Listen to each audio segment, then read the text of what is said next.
আফ্রিকার একটি আদিবাসী সম্প্রদায়ের কিছু শিশুর সাথে কথা বলতে বলতে একজন নৃবিজ্ঞানীর অদ্ভুত উপলব্ধি হয়।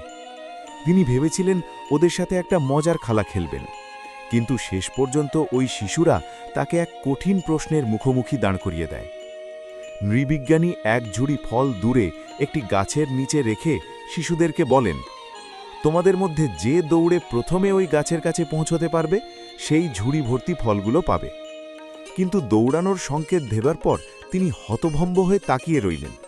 কেউ ছুটল না, কেউ আগে গেল না, সবাই হাত ধরাধরি করে একসাথে গাছের কাছে পৌঁছল আর ফলগুলো ভাগ করে খেতে লাগল মিলেমিশে।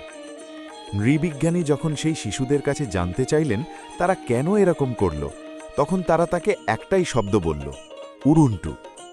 তাদের ভাষায় উবুন্টু শব্দের অর্থ হল, আমি আছি কারণ আমরা সবাই আছি।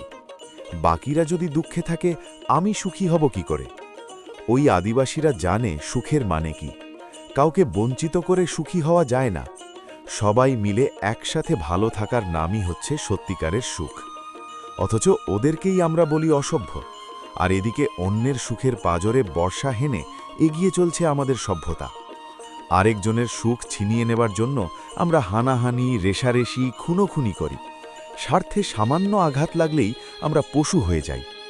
মাঝে মাঝে আমার প্রশ্ন জাগে, প্রকৃত সভ্য আসলে কারা, আমরা নাকি ওরা? সুখী হতে গেলে একা নয়, সবাইকে সাথে নিয়ে চলুন।